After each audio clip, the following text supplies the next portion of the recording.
Even after all these years, LEGO's Lord of the Rings minifigures from 2012 are regarded as some of the company's finest work. The 2012 sets really set a new standard for what us fans could expect from licensed minifigures, and for the most part, 2023's Rivendell carried on that legacy. But I was of course immediately curious to see how Barad-dûr's minifigures would hold up to the high bar established by the sets that came before it. So hey, let's take a closer look.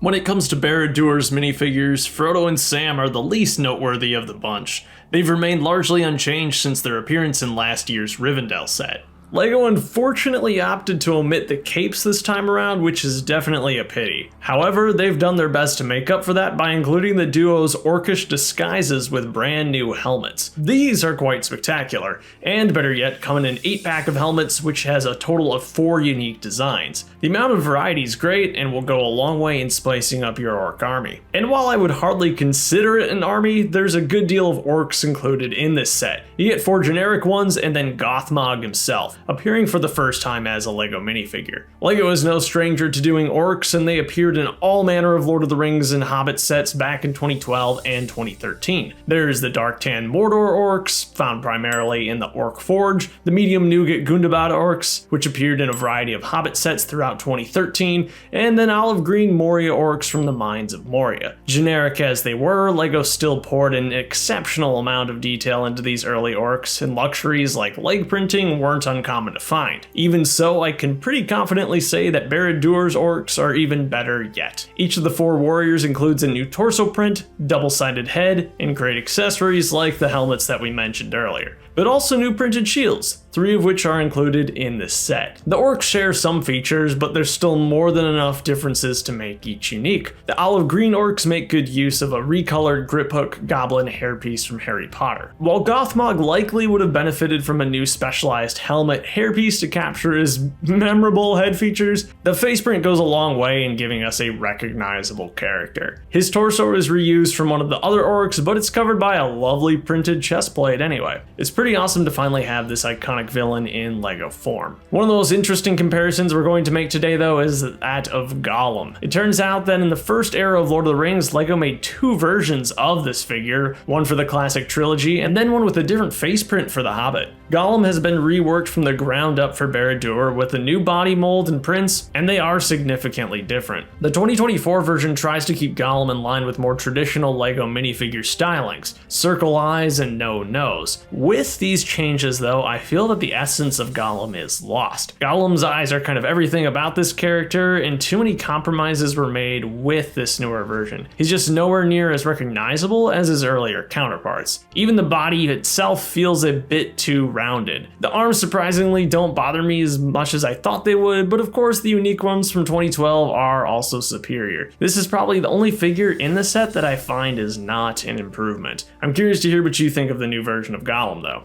The Mouth of Sauron is truly a bizarre inclusion. I'm continually baffled that we now have 2 versions of this very obscure figure, yet none of the Witch King. Weird as the decision might be, it doesn't take away from the fact that both the 2013 and 2024 figures are spectacular. No expense was spared for either, especially when it comes to their elaborate helmets. At first glance, they might appear identical, but if you take a closer look, you'll see all sorts of minor changes. And honestly, I find myself liking the new version just a bit more. At the end of the day though, these are both really similar and you can't go wrong with either one. Then there's the one figure that's kinda beyond compare. Mostly because I don't think we'll ever see a secondary version of him, but also because he's pretty much done to perfection. That of course is Sauron. I know there will be those who would have preferred to have seen long legs on this guy, but the look is just a bit too uncanny valley for me. With his crazy helmet, he does a good job of towering above most other minifigures anyway. Sauron is decked out in detailed printing from head to toe, atop, once again, that lovely gunmetal gray plastic. It's a great way to end out an overall fantastic lineup of figs.